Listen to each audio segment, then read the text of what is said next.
some people concentrate more on priorities. Some people just say that are priorities. They don't do nothing about it. So once you establish your priorities, you start working on priorities every single day, at least just that much, even if it's a half an hour, 15 minutes, an hour, you set that in your schedule. And then you work on it, you become disciplined.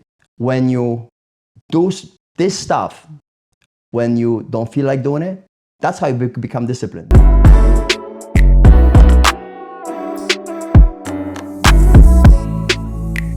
Ladies and gentlemen, welcome back to Conversations with myself, Francis Koh. Yet again, we have another exciting show today. This one is probably the show that's responsible for this place being here. My next guest started off from nothing.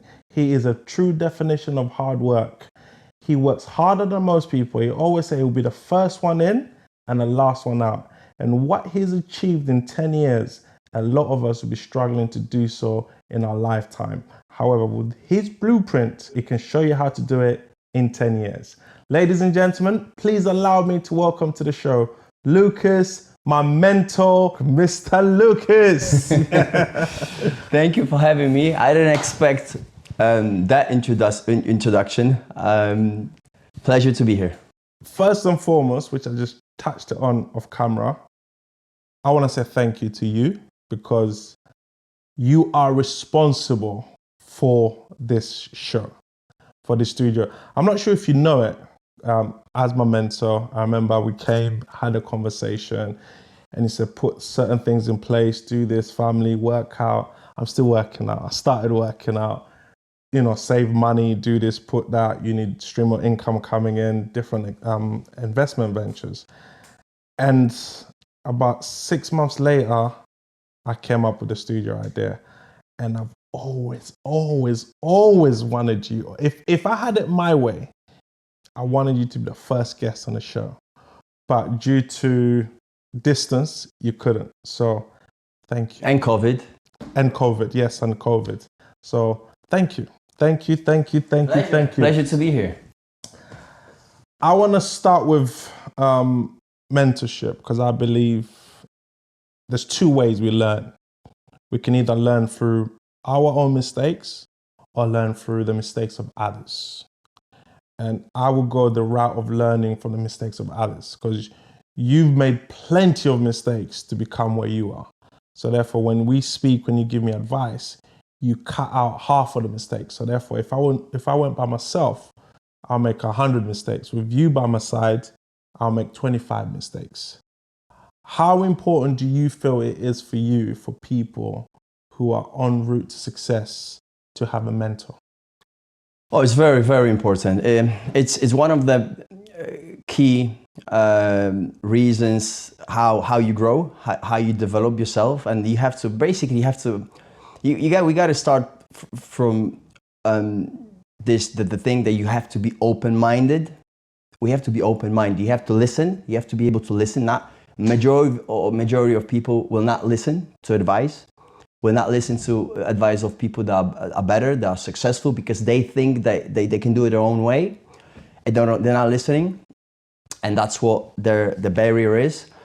And you said you can do it. You can learn two ways. I think you have to learn both ways throughout the whole life. So you have to try your own thing. You make mistakes, because if you don't make mistakes, you don't learn new things. You're not ready for new challenges.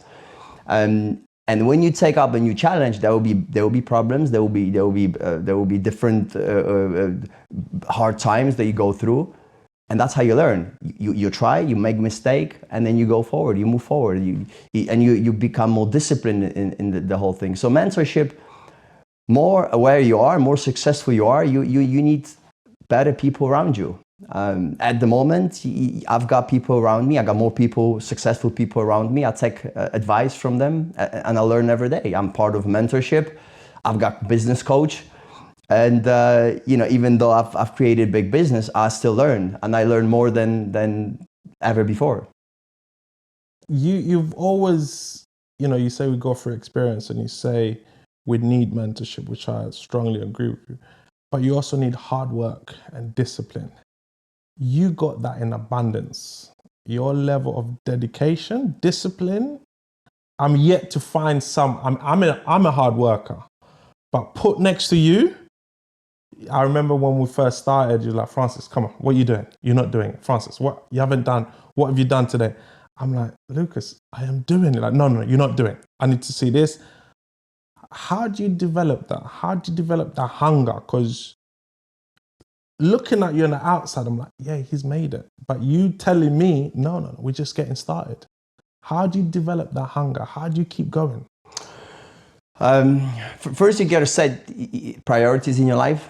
That's what we discussed at the beginning. What are your priorities? And then cut the rubbish, whatever's disturbing you. Cut the noise outside. And once you focus on your priorities and you spend on the priorities every single day, because everyone's got 24 hours. Everyone's got the same 24 hours. You got the same 24 hours than me. But if you look at your rota and someone else's rota schedule, you do different things than other people. So you're becoming more disciplined in the priorities that are most important for you. So family, health, business, money, whatever it is. There's probably few priorities in your life, and 60-70% of those priorities are the same in the majority of people. However, some people concentrate more on priorities. Some people just say that are priorities. They don't do nothing about it. So once you establish your priorities, you start working on priorities every single day, at least just that much, even if it's a half an hour, 15 minutes, an hour, you set that in your schedule. And then you work on it, you become disciplined. When you do this stuff, when you don't feel like doing it, that's how you become disciplined. Because it's easy to do stuff when you have energy, when there's something new, you create an idea. It's great to set up a business, and you've got all this hype about it. But once you keep going, you start, and you meet challenges and you meet problems, then you give up. Then you have less energy to do it. Once that can become your habit. So there's more problems because you got to meet problems. So you get more problems, then you got less energy to do it.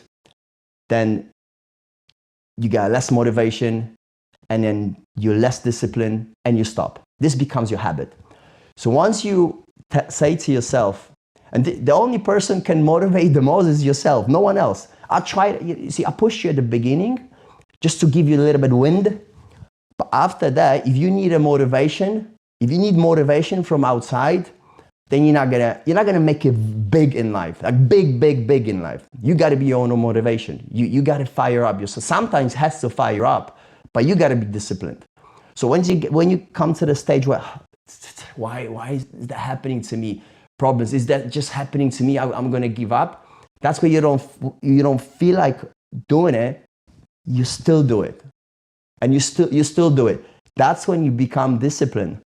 Now when you keep going when it's easy, because that's easy. When you start it's easy. When you do it, Yeah, because when you're starting, as you're saying, it's easy. You fired up, you're excited. And when you realize, oh no, it's a long road ahead, that's when you, like you said, you're feeling lazy. So if we catch ourselves then we're creating habit. Then you create a habit of being disciplined and going through problems and challenges. That's when you become, because you can do it opposite. The laziness can become your habit. I don't feel like it, I don't do it. I don't feel like it, I have a bad day, I feel sick, I got more important, someone calls me, well, I gotta go here, there. You look for excuses. So excuses are your habits. And then that's why things don't happen. And then if you create excuses in your life why you haven't done stuff, then that's your habit. Then you can't make it. You can't make it in your life. Yeah, because a lot of people have it. I remember when we first started, I had a few reasons. Like Francis, what I'm like, because he's like, I remember you said, Francis, stop making excuses. Just do it. I don't care what it is, just do it. I'm like, Jesus Christ, what's wrong with this guy? I'm doing it. But now I'm seeing it now. It takes, and you introduced me to a book, 10x.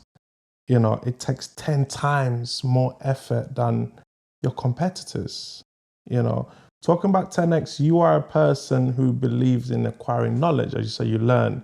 You got in a mentorship program. You also enjoy reading. How important is reading for people? Because a lot of people don't see the fundamentals of reading. See, I was the last person in school to read.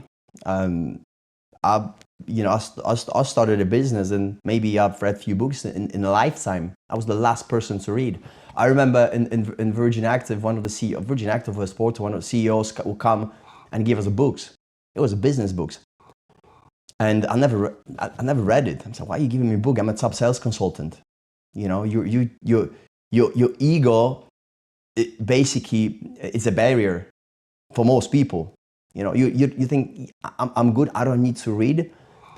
So, actually, the book that I got from Virgin Active from 2008, I'm actually reading that now. I'm actually reading them. Maggie found that book somewhere in boxes. I'm like, let me just read that book. It's about leadership. I'm like, whoa, this is like some kind of sign, because it's the best book ever at this stage in my life. At that stage, I didn't even read it. I put it somewhere. Let me just crack on with my sales. So self-development, it's one of my priorities, and it should be priorities. You just become better at whatever is important for you. So one of my priorities, it's self-development. It's self-development. I want to be a better leader. I want to be a better business person. I want to be a better father. I want to be a better husband. So I educate myself what to do to be better. But it is a priority. So I'm going through. I've read at one stage that the top CEOs, top business people read anywhere over 52 big books a year. So one book a week. And I was at that stage. I've done few. How am I going to do 52 a year? Like what? I need time, and I don't really like reading. So I start reading one book, second book. Then I came across audiobooks. Then I start listening to audiobooks. I'm like, that's a bit easier, because I can run and listen to audiobooks, and I get a lot more from listening than reading. That's the kind of person I am. And I've gone the next year I've done 15 books. Then I've got 30 books. Then I've got 42 books. And I've got a list of all those books in those years written down on my phone, because I write the name of the book every time I read it or listen.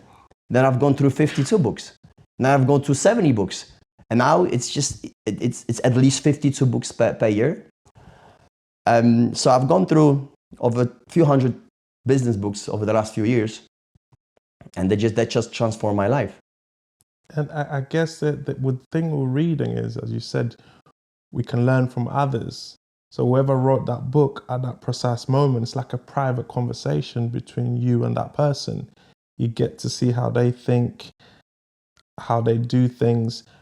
And you can also learn from something that's not good, because you can see how someone made a mistake. So I don't want to do that. I'm going to do this. If we talk about reading and time, and you alluded to earlier, we all have 24 hours. Lukas, you fit in a lot of stuff in your day. How do you do it? Priorities. I take care of my priorities. So it's my priorities are it's family, it's fitness, so it's training, it's business, it's health, self-improvement. These are my priorities. These are my priorities. You don't need anything else. That's what I got. So I wake up in the morning. I wake up at 5 a.m. every day, and I run for 12 minutes on my treadmill. Then I go take a ice cold bath for 5 minutes. Yeah, I seen your ice. You crazy. I seen you on Instagram. It's cold as hell when you jump in the bathtub. I'm like, yeah. So it was a challenge. It's another level of developing self-discipline, plus reduces stress. If you read about it, I know why I'm doing it. I'm not doing it just to show off that I'm a tough guy or anything, because I read about it, and then I had a lot of stress in my life through business, through COVID, through everything. So I said, I need to cope with it somehow. What are the options? So Maggie started reading about it, my partner, and she said, look, this guy, this Iceman, talks about it. Read about it. So I've read. I'm like, I'm a warm guy. I'm not a cold guy. I'm a warm guy. I don't like winter, man. I don't like snow. But she bought it for me for birthday present. Now I have to just try it. So I have to use it. So I did. So the next day, she's gone in the ice bath. Man, the first day, I'm like, how am I gonna do it again, man? But I can't just lose, man. This is I got it. I know it's good for me. I know it's gonna give me a lot of benefit, and it's a birthday present. And I said to myself and to others that I wanna do it one day. So I can't be just, now, and then just, I know myself. If I say something, I'm gonna do it. So I've done it the next day. And I've done it the next day.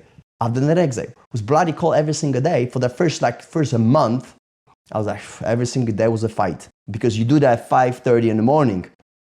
Once you, after treadmill, and then I've done it during the winter when there's like freezing cold outside. I've seen it, yeah. Now I bought the indoor one. It's 5 degrees Celsius, so it's still cold, but I save time. Yeah. So I get up in the morning, do that, I meditate, I read a few pages of book, and I've got the book that I recommend to you. It's Miracle Morning. Miracle Morning. It's another book about self-discipline. So I've read that book, and I transformed my morning routine, because I had the morning routine just to do everything on time. I drop my kids to school every day. So I thought I need to do something with my morning just to improve it a little bit better, because I want to read, I want to self-improve, I want to do a little bit of fitness every single day. I want to do some stress relief. So I bought an ice bath, and I've do that within an hour and a half. And that's when my daughter wakes up at 6:30. So I got from 5 to 6:30 to do my morning routine. And that's a lot of things checked. I've got my fitness, I've got my reading, I've got my self-development, I got stress relief. And now my daughter wakes up, the second one wakes up, I take him to school every day, and I start work at 8. And work is just, nonstop, do meetings, whatever happens at work, because this is another priority. I work on my business, but family is a priority as well. So I want to get my kids to school, because Maggie can do it. But I said, no, you pick him up. I take him to school because I don't have a lot of time with him. So I need to make time in the morning. So we got about an hour together in the morning. I take him, I get him ready. I drop him to school. We talk in the car. So that's still, 10, 15 minutes in the car. And then that's when I start work. After work, I train 4 times a week. I train. I do weight training still, because it's important. It's one of my priorities. I can't just run in the morning. I need to take care of myself.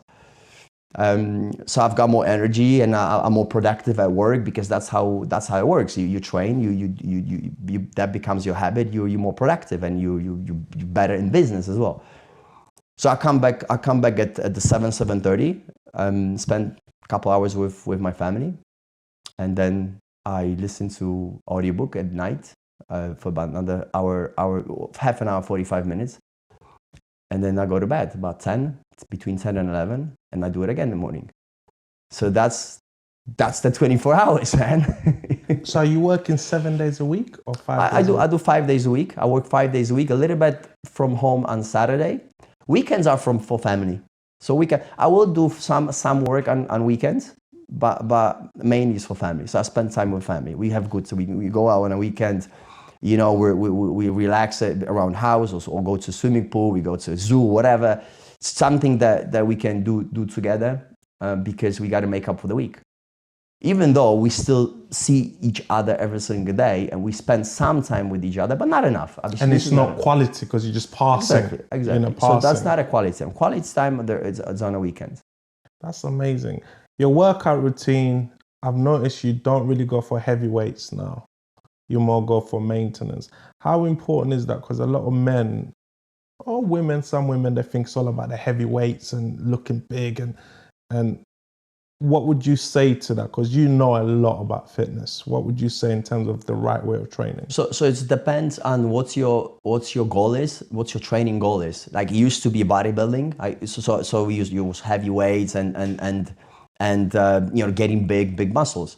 When I stopped competing, it's about lifestyle, it's about health, and it's about feeling good, looking good, and whatever. In terms of about being more energized and productive. So for me, that's why I run in the morning, just to get going, get the blood flowing.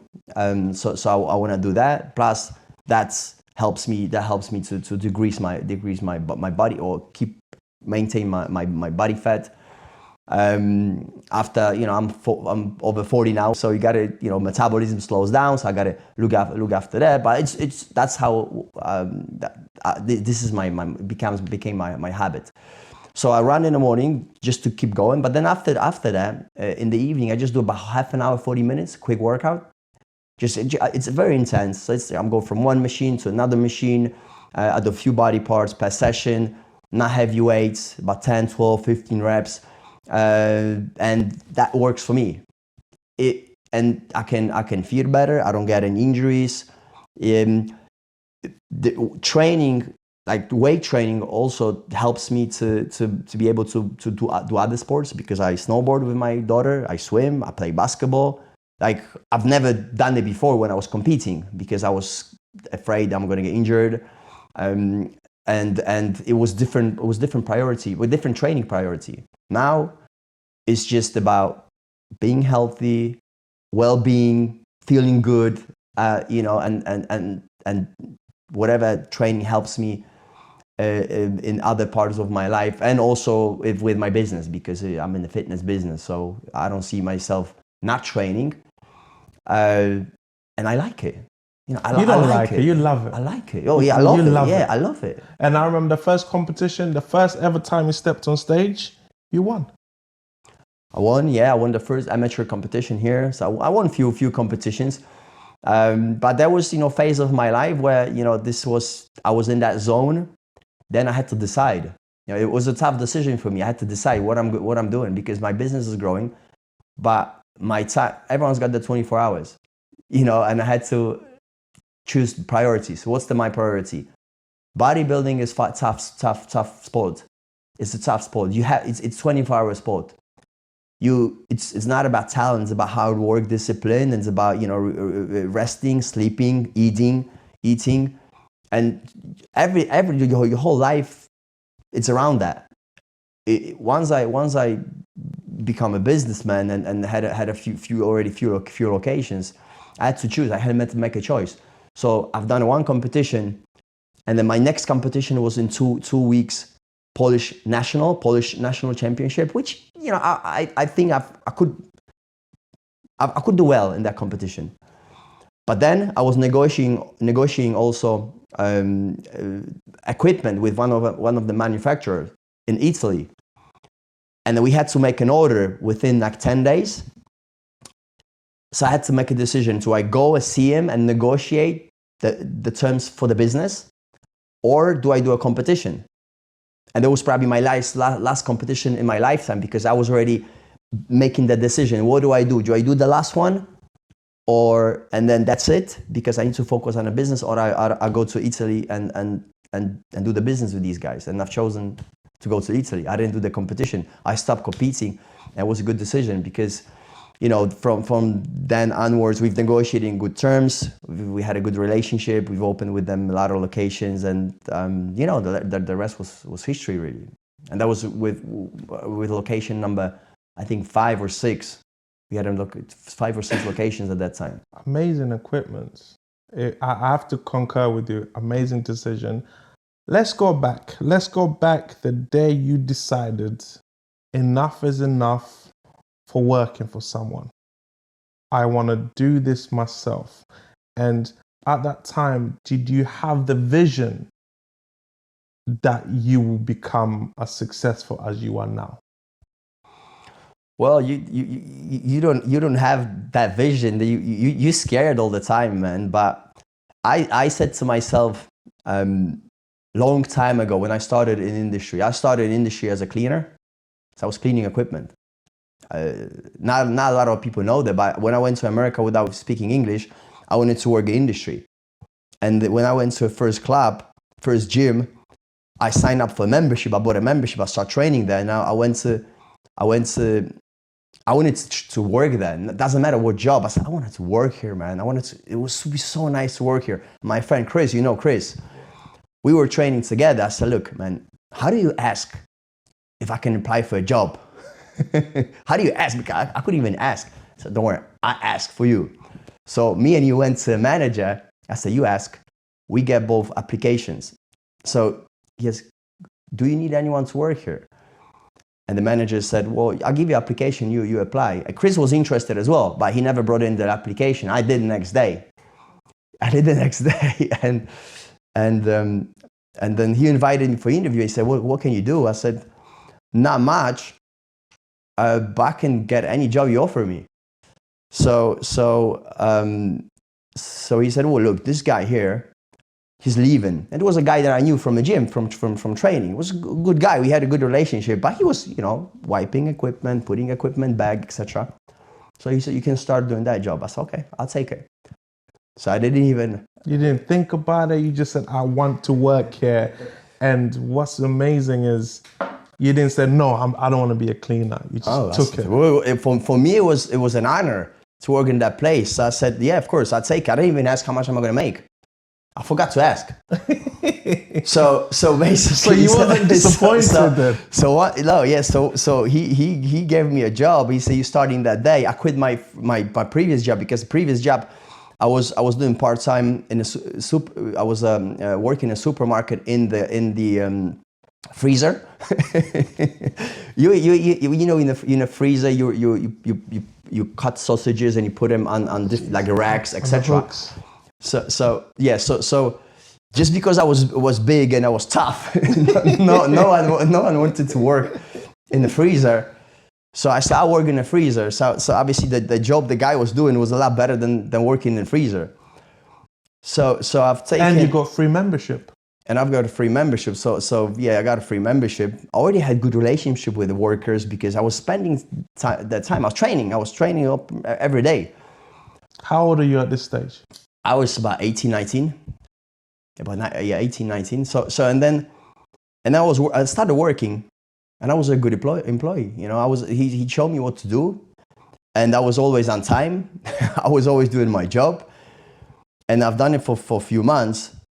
He just told me a few times, yeah, you're doing a good job. The place is clean. Because I wanted to ask, how am I doing? He said, I'm doing better than anyone before. Man, the place is clean, and you come on time, you don't call in sick. I said, well, this is just the basics. So I started learning English. I started already communicating in English. And then I'm like, okay, I want to grow. So I met the owner.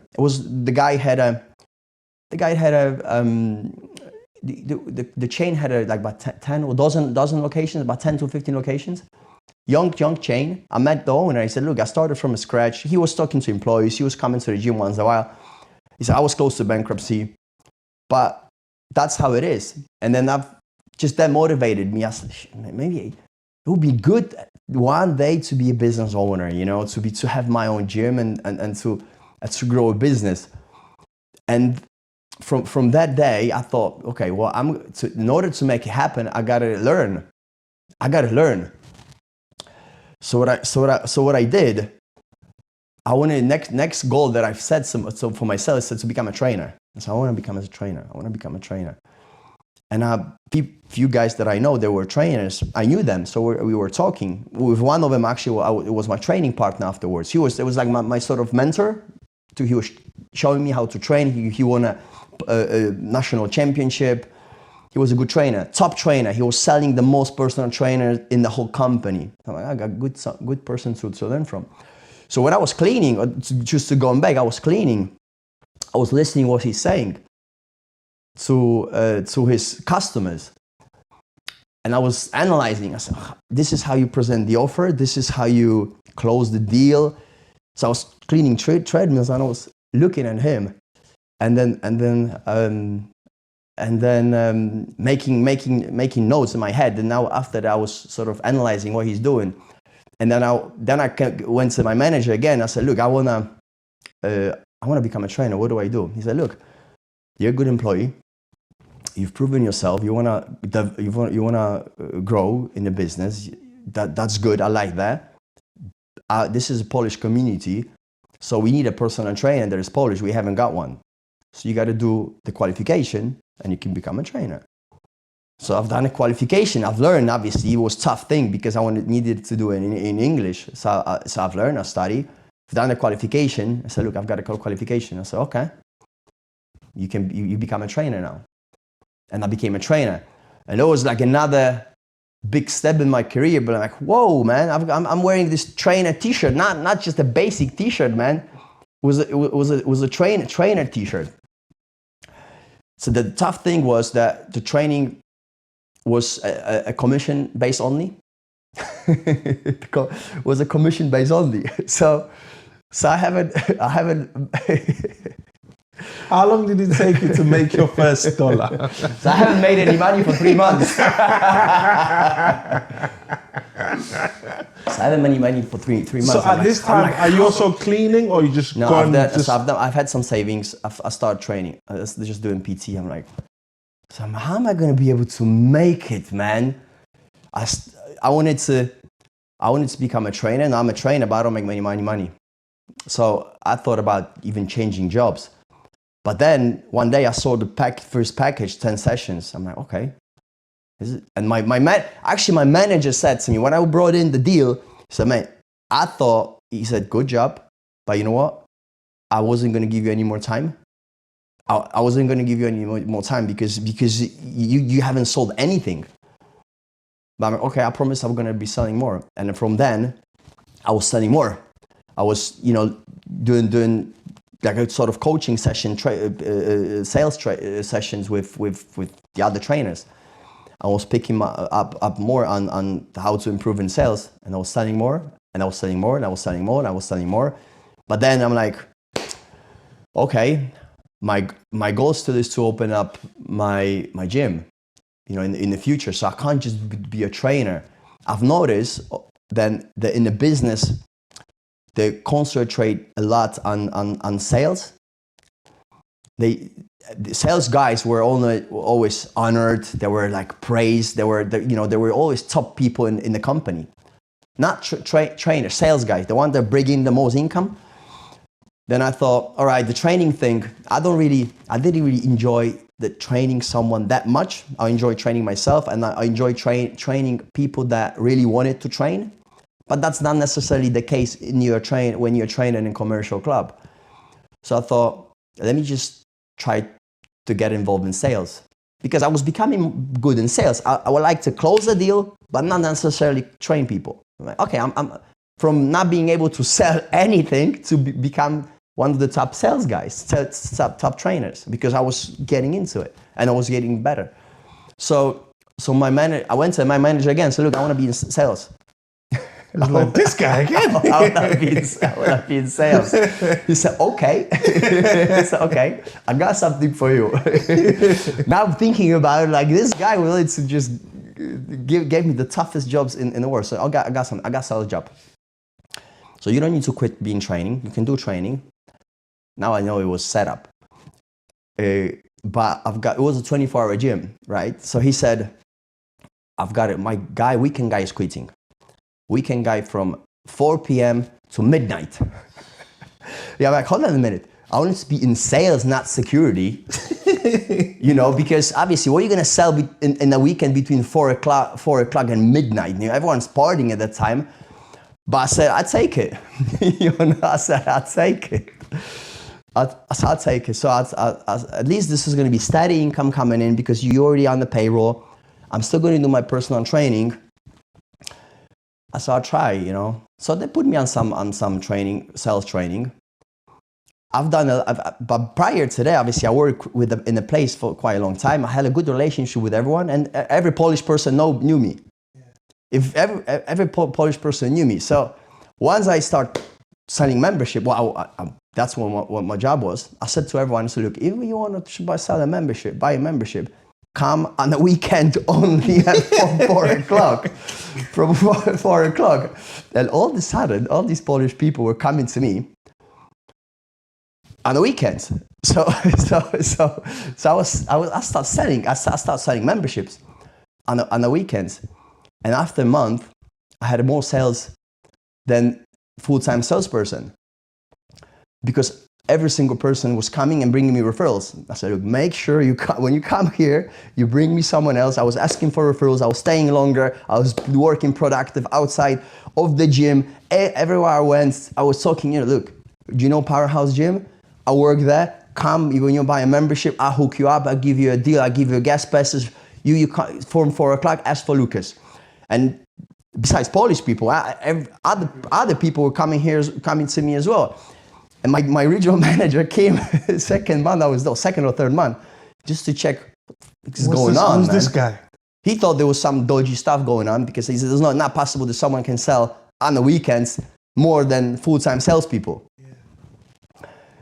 And I told them, look, that's what I'm doing. I've got a lot of Polish friends. They come and they bring me referrals, and I like the job. I want to get a full-time job. And he said, look, we're going to give you assistant manager position. Hey. So I got an assistant manager's position. I was a top salesperson in the company. And I left the company to do some stuff on my own, some property thing. And then I moved to Poland. And then I was ready then, because I purchased a property, sold the property, made some money, made some savings. Actually, prior to that, I bought a car for all my savings, and then I didn't have money, and I didn't have enough money to buy insurance. It's true story. So I saved up money before I bought a house. I saved up money, $34,000. I saved up. I bought a car for $34,000. So your first car was worth $34,000? No, it wasn't first car. First, like, expensive car. Your first? Yeah, Toyota Supra from Fast and Furious. So that movie came out. I'm like, I have to have the car. So I bought a car. Then I've realized I'm young. Insurance is going to be expensive. Why not check insurance? I'm like, I can't afford insurance. So I was driving without insurance for a while. Then I sold the car. So I lost a little bit of money on the car. I sold the car. I bought a house, and I sold the house 1.5 years later, and I've made $100,000 on the house. Because I can testify, because we worked together. When I said Lukas made sure he lived 5 minutes away from the gym, the first person in the gym, the last person out the gym, you bought your own packed lunch, and it was Uncle Ben's rice. You rip it out, microwave. Where I remember the rest of the team, me, Dwayne, Mitchell, Jed, Natalie, Chantel, Jeanette, would go to the Chinese shop or whatever shop, and we knew the people, and would ring out. So because I was on reception, I used to go around, do you want anything? What do you want? I used to take the orders. Lukas like, nah, I'm all right. It's like, what is wrong with that guy? Like, he's top sales. And that's how your dedication has been from day dot, and that's sacrifice. And I think a lot of people want to achieve greatness and are not willing to sacrifice. I mean, you sacrificed a lot, and look where you are now. And talk about your business. How did you then transfer your business to become, because having a business is one thing. Making the business successful is another thing. Making a bit of money is another thing. Keeping that money and growing it. How did you then turn just your normal business into a millionaire? Because, ladies and gentlemen, let's give him a clap. We've got our first millionaire sitting on a chair. Come on, man. Because making $1 million, I mean, I'm on my way to making $1 million. Yeah, you can laugh. Don't worry. I'm going to give you 0.005%. Be careful what you say. Yeah, I'm not camera. Yeah, that's why I'm saying it. But making $1 million is one thing. I believe anyone can make $1 million as long as they're focused, they're dedicated, keeping it now. And scaling it after. Just going back, because you asked me, and I've gone a little bit beyond what you asked me about the decision. Yes. Where you're going from being an employee, and I've taken you through that story, because I think it could inspire some people, where you can start, when you can how can you grow and develop yourself and basically change your life. However, when we were in the UK, I was a general manager. Good job, good paid job in the fitness industry, which I knew I was comfortable. I was comfortable, and you know, we purchased a few properties. We had rental property. So my income was, you know, I have pretty much that two incomes. I have one income from my work and a second income from properties that we were renting. So we were making good money. I bought a house. We refurbished the house. We have friends. So good lifestyle. It was comfort. You know, it was comfortable. But comfort is dangerous. You know, comfort is dangerous. It's risky. And then my partner got pregnant. And then I said to myself, look, if I have a daughter, I want to raise my daughter in Poland. I want to take her to Poland. And then we knew we were going to have a daughter. So I'm like, this is plus in the back of my head was always a business. So it's like, if I knew if I don't do it now, I will never do it. I will never do it because my daughter's going to be born, then, you know, preschool, whatever. Then you gotta like create your lifestyle around that. Good paid job, etc. More comfort, even more comfort. It's harder to make the decision once you're already in the comfort zone. So we said, look, we just gotta make a decision. We gotta make a decision. I was even trying to open up first club in the UK. It didn't happen. Me and Dwayne wanted to open a club. Even I've looked for a few locations. So it was always in my head. But then I knew like it's not going to happen in the UK. Too much competition, too much investment. So I knew when I knew Kaya was going to be born, I'm like, this is it, man. This is it. So it's like very stressful time because you got to leave everything. We have few properties. We got to sell it. You got to leave a job. You got to move. Like I haven't lived in Poland for 15 years. I don't even have any friends there. You know, like new connections. I got to do all that. I don't even know how to like rent a property in Poland, you know, because I wasn't there, you know. I left when I was a teenager. So when we went for like once a year, we were going for a holiday in Poland. I was always looking for locations for property to maybe to open a gym there. For a few years I was doing that, but couldn't find anything. So last time we were in Poland in the summer, after 2 weeks holiday, we were driving towards the airport. Driving towards the airport. Maggie was pregnant at the time. And then I saw the banner for rent. I'm like, look, this could be a good location. Small, 300 meter. Let me just call the guy. I was driving past and I called the number. I said, how much, what's the place? I didn't know nothing about like commercial properties, nothing. I'm like, what's the rent? He told me, and he asked me, do you want to see it? I said, like right now, because I'm on the way to the airport. My flight is in like 3 hours. Maybe next time, can you send me some information by email? He goes, look, wait, I'm just across the road because he was running like a burger shop. So I can't. He said, wait, I'm literally going to be there in 5 minutes. I'll show it to you. You'll see if you like it. Literally showed up in 5 minutes. I went in. I'm like, okay, how much? He goes, that cheap? It really was cheap because it was in the basement. Like, I didn't even know it's good for a gym. I'm like, okay, I put equipment here. I work here. Maggie said, well, we went there to see it together. I'm like, okay, I'll take it. And he's like, okay, we got to sign a contract. I'm like, okay, but I can't do it now. I'm going to the UK. So look, I send you a contract. You look at it. We can do it over the email, or you can come. I said, look, send me the contract. I'll come back in 2 weeks. I sign the contract, and then we get it done. And that's what we've done it. So and he sent me the contract. I sent it to my mate who was a lawyer. He's now head of legal in my company. But then he was just my mate working for other companies. Look, check that for me. He's like, okay. He made some changes. So look, it's ready to be signed. So I signed it. Maggie said, look, if you don't do it, if anyone can make it in business, then you can make it. So I said, look, okay, we're doing it. We're moving to Poland. You know, we're moving to Poland. We're selling the house. We're selling the properties. I left job, you know, and that's it. That's how it started. Wow.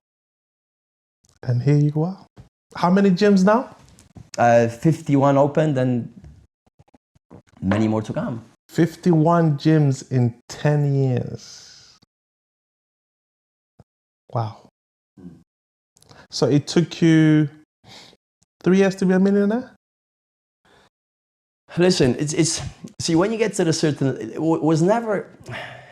For you, it's never been the money. I know that. For you, it's never been the money. See, I tell you the truth. If you're chasing the money, if you chase, it's really like at the beginning stage, you do that because you have to make money. You have to make money. You have to support your family. You got goals, and once you see you want to have better car, you need money. When you want to open another location, you need money. You want to take your kid, your family on holiday, you need money. But if you're chasing just the money, it's for me, it's not the way. It's not the goal, because I could, you know, in terms of the lifestyle and retirement, I could support my current lifestyle a long time ago, you know, it's without doing nothing. But what would I do? It's not that. It's the drive. You need to have a goal. And the goal, obviously, you gotta be involved in money, because you have to make money in order to achieve other goals in your life. So to get to the million level, it was probably after a few years, but I wasn't like counting how much am I worth or whatever. I'm like, okay, I've opened 3 gyms in 3 years. Let's just crack on, because it's quite slow. And my first goal was to open 30. So I'm like, if I'm going to open 30, going in the way that I'm going, it's going to take me 30 years. What the hell am I doing? You know, 30 years to 30 clubs. And then I'll start thinking about franchise. I'm like, I got to scale up. I got to figure it out. I have to figure out a different way of scaling the business, because that pace is not good for me. I was making good money. It was 3 profitable clubs. I was, you know, one day a week with every club. After the first club, basically, first club was making good money. Still is. Still is. First club was making good money. And I was becoming comfortable. I was becoming bored. I was becoming bored, and I was becoming comfortable. I was going to home at 12 o'clock. I was taking 2-hour naps. I was training, just like very casual. I was making good money. Like, even though I thought, look, if I don't do nothing now, my gym, like someone else can run the gym for me. I can have a good life without nothing. I'm going to do a couple workouts and do a few meals. That's easy, but that's dangerous. I'm like, oh shit, this is start happening again. This comfort zone, you know, becomes becoming a habit. The comfort zone becoming a habit. I'm look, I've got too big of potential to waste staying in the comfort. That's what I thought about myself. I said, look, if anyone can make it, I know I can make it. I know I can make it. Plus Maggie, it's a key thing, another key thing, to have the right partner. To try the right partner. So just to give him a wind, to believe in you, and that kind of thing. Because if you live 2 different lives, it's difficult. It's very, very difficult. So I had that. And then she was saying, look, if you can make it, even though she was scared at some stage, because the comfort was getting into her as well. So like, we have all this time, we can do whatever, we can buy nice things, we can have nice cars, we can build the house, whatever. So, and we don't need to really work hard. But then I said, look, we're going to waste potential. We're going to waste potential. So we got to go after it. We got to go after it. So then I studied different models and franchise models. And I decided, look, we got a franchise. We got to build a franchise. We got to build the only franchise, the top franchise in Poland, because there was none. Actually, before I wanted to open first club, I was looking for franchise. I was looking for franchise. I wanted to join a franchise, because even though I had a 15 years experience, I didn't feel comfortable to do it on my own. I'm like, I need someone. I'd rather do it with someone. Someone's got processes, procedures, already know how. So I can join that and scale with them far quicker. But there was none. There was nothing in Poland. So I'm like, all right, I'll do it by myself anyways. So I'm going to open the 300 gym, 300 square meter liter gym in basement, and then just going to crack on. And then you used everything you learned from America, from the UK experience. Wow. Yeah. What does it take to have a good team? How important is having a good team? Because you got an amazing team. That's another key thing. You can go faster on your own, but you can go further with the right team. And it's totally true. At the beginning, I thought when you become an entrepreneur, when you switch from working for someone to working on your own, you do everything by yourself. You have to, because you don't have money, you don't have investment. So you have to learn all those skills. You have to do marketing, you have to do sales, you have to be a technician, you have to do everything. That's why you work 12, 14, 16 hours a day. And most people think when they become business people, they work less, they have more time, they have more money. It's opposite. It's opposite. If you think you're gonna have more money, you have more time, you have less stressful life, then you failing at the, you're failing. You're gonna fail. It's gonna shock you. You're gonna fail. You're gonna go back to work, and you're never gonna open up a business again. You gotta be ready for that. Less time, less money, for a long time less money.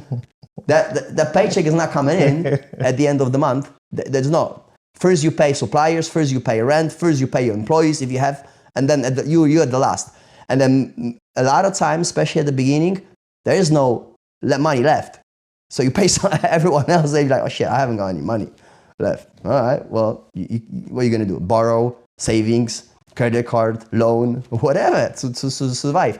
So you do that on your own, you learn different skills, but then the team is the key, because you can only do a little that much by yourself. You basically, when the business depends on you and you working in the business all the time at the beginning, then you're self-employed. You don't really have a business. You're self-employed. So with the first gym, I was self-employed. It was me and a couple employees that were just like helping me. So I was self-employed. So you can't call, someone that is a plumber with someone with another person helping him, like a helper.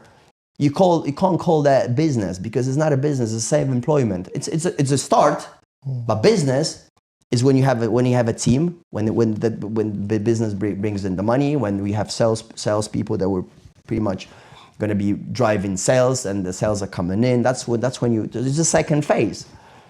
And the team is the key. Like, once the business grows, develops, it's scalable, it's so important to have the right people. Not even right people, because having the right people, that's one thing, but you have to care about the team.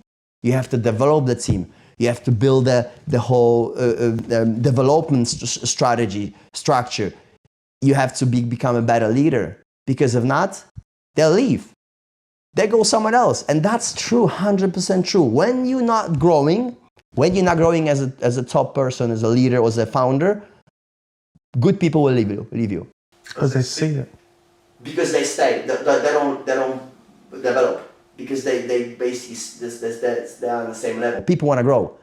So you attract talent when you grow. That's why we talk about development. We talk about becoming better. We talk about books. Because when you do that, then people stay with you. They grow with you, because they learn that you are more a role model for them. What does he do? Okay, this. And when you do that, when you're effective, that's when people try to copy you, and they become better, and they think that it's working. Oh shit, I've done it what he does. He said about this book, he said about this webinar, he said about this training. It's actually working. I've implemented those, it's working. So they become better, and you're like a magnet for them. They don't want to leave. You're like, I have to stay, I have to do everything that I can to stay in the business. And what happens? They promote it, and you attract better talent from outside. So if they choose the company, if they choose the people, they go to that person, that company, because they care about people, they care about people's development, they set up the whole strategy, and then you got great culture. People create culture. Once you do that, then you're basically on the way to another level of success. Amazing. Lukas, you've done a lot. You've achieved a lot. You've got the cheat code to being successful in life. What advice would you give to anyone out there who is trying to be successful? Set up your priorities early in life. Set up your priorities, real priorities. What's important for you? How about those who are starting late in life? Same thing. Same thing. Whatever stage in life you are, set up your priorities. Sooner you do it, better, because you got obviously more time. But you can do it at any stage in your life. Set up your priorities. Cut off all the noise. Set your 24 hours based around your priorities. Don't cheat yourself. Don't fake it. Don't fake it. Don't cheat yourself, because the only person that can basically you can fake is just yourself. No one else. If you don't go to the gym, if you having excuses and trying to sell to the whole world why you're not losing belly or fat, you know the truth, because you're not putting the work. You're not working hard enough, and you're not keeping a diet. So this is it's on you. So you're not disciplined enough. Don't eat your French fries. Eat salad. It's easy. Don't drink sugar drink. Eat sugar-free drink. Drink water. Whatever. It's easy. It's discipline. It's easy. Create the habit. You create a habit. So you create your lifestyle, your 24 hours about your priorities. Do that. Put that on the paper. What is important to you? Is it 5 things, 6 things, 7 things, whatever is important to you? Put that on the paper. Work that 24. Use that 24 hours during the day around that. There will be other things that you're going to do other than concentrating on priorities. There will be maybe 10, 20%. But if it's 10, 20% of your time, okay. But when 70, that's not okay. So use that 24 hours around your habits. Study, develop yourself. You don't need to go, if you do, great. But even if you don't go to university, college, whatever, there's so much information and knowledge for free. For free. We live in the era where there's more information, more knowledge for free than ever before. All you got to do is just use the 24 hours to search.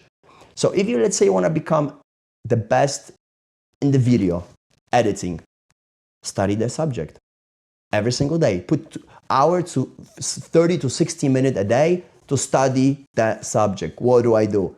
And become better. Not just better technician of doing it, but you want to make a noise around yourself once you're learning. Attention. You got to create attention around you.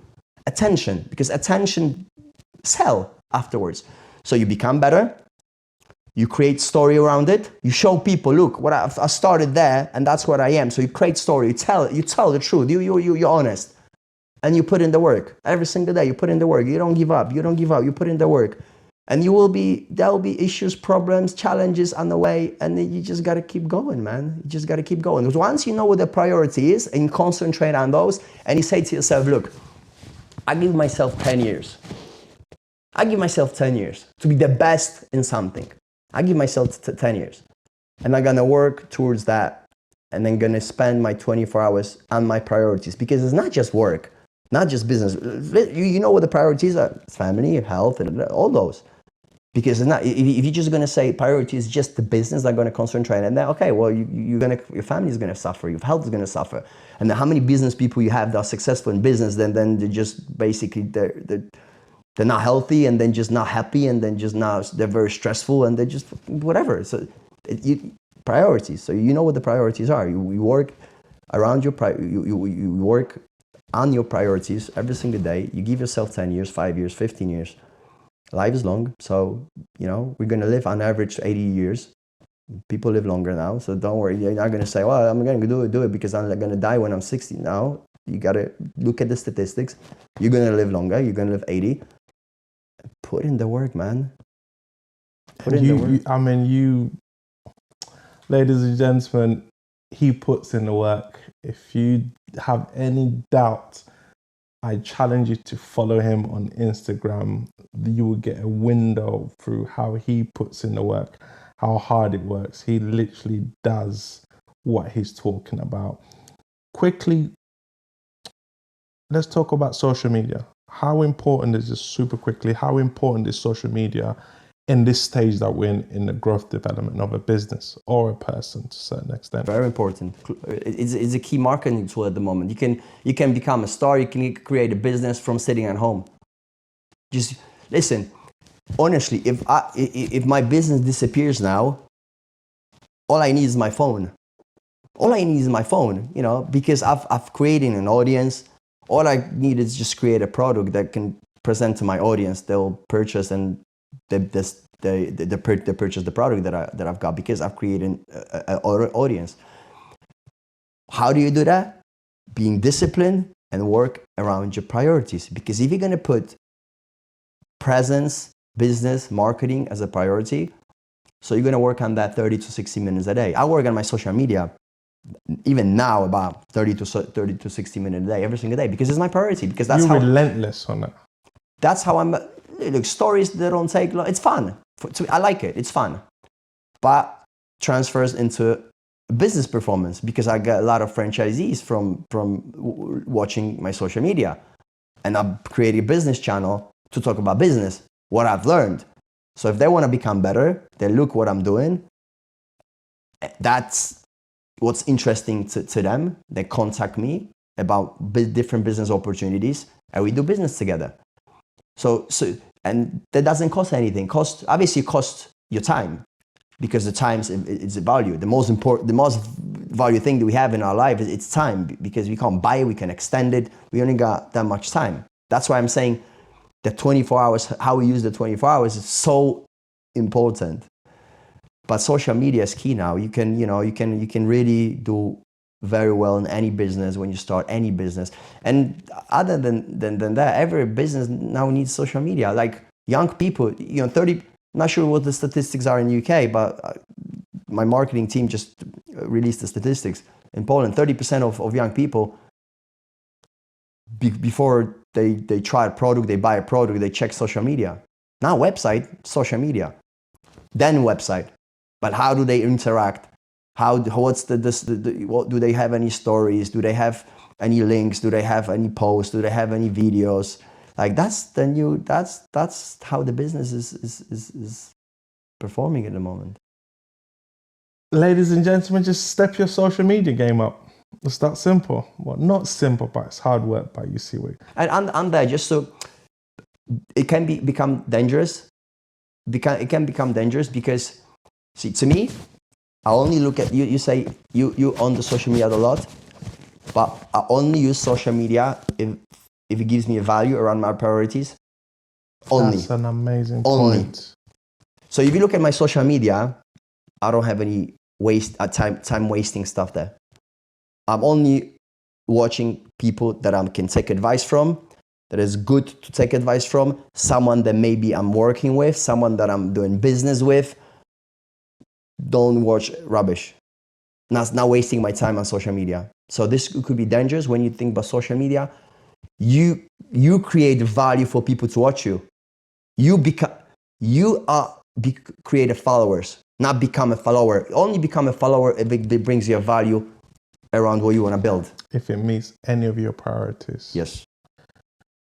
Lukas, thank you very much. However, normally what we do is the guest close the show. Now, because we got a millionaire in the house, ladies and gentlemen, I know you've given us a lot of, the priorities. So what I want, if you can close off the show with, what are the 5 generic steps that the best you can give to people in becoming a millionaire? However you want to say it. 5, you would say. I know health is important. I know family is important. Hard work, but give them 5. If you could write a book, which I know you're going to write a book very soon, 5 steps to becoming a millionaire, because everyone wants to become a millionaire. Right. So when you're working for someone, you got to create for yourself a growth ladder. Where you want to be. In 5 years, you need to get into growth habit, growth development, to become better in what you do. So if you're an employee, you have to become better in what you do, and then you have to get different roles within a business. That gives you a bit more money. Second thing is, once you're making money, doesn't matter how much, you got to save money. You got to save money. You got to become in a saving habit. You got to be a saver, not spender, saver. Doesn't matter what you do, what job you're doing. I always give advice. Whatever you make, 20 to 30%, you got to save. And if people tell me it's not possible, okay, so you got two options. At the moment, if it's not possible, you got two options. Make more money and spend less money. Only two options. How do I make money? Get a different job. Get another job. Get a weekend job. Then you save money. What do you do in your 24 hours? We've talked about that. Cut off your spending. Maybe you can spend less than you do. It's all about discipline. It's all about discipline. So then you become a saver. You save money. So then you grow within the company. You choose the right company. If you don't think it's the right company, you can't grow there, then choose a different company, choose a different person that you work with. Maybe you want to work for entrepreneur, learn. Maybe you want to sell. Obviously, sales jobs are good because you work on commission, etc. So you get the right job, get in the right company, around right people. You put growth, self-development as a priority, because once you become better, people notice that. They give you opportunity, and then they give you the opportunity of doing different things in a business, and while you make more money, then you become a saver. And once you do those two things consistently, like non-stop, consistently. So you put that as you save and you grow. You save and you grow. The opportunities will come, guarantee. But be patient. That's another thing. Be patient.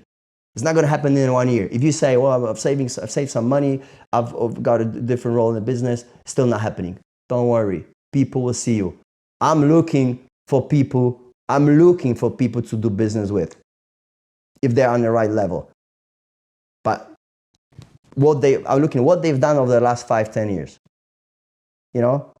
Are they self-disciplined? Are they growing? They spend time on self-development. They're saving money.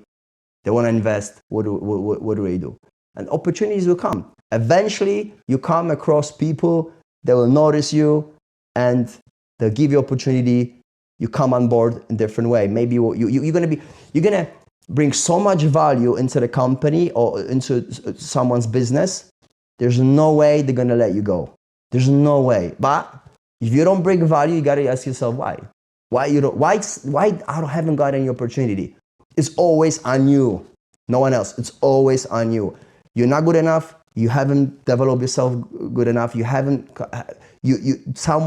Whoever you came across, still haven't seen in your potential. And if you think you're on the right level, they haven't seen your potential in you. You're not putting yourself up front. You're not talking about it. You're not creating attention around it. You haven't told anyone that you're interested in something and you are good to do it and you're ready to do it. It's also on you. Not sure if it's been 5, but it's been few. Ladies and gentlemen, thank you for having me, Francis. Listen, ladies and gentlemen, if a person can move to the United States at the age of 19, hardly speaks any English, goes in for his first job as a cleaner, not being shy, he already knows what he wants. He then developed his interests. He decided from a young age what he will be. Fast forward now, self-made millionaire. But with that said, he still learns from others, willing to give back to this community. And he just gave you the blueprint to how you can become a millionaire. What are you waiting for? Till next time, love, peace, and happiness. Yes. Muscle.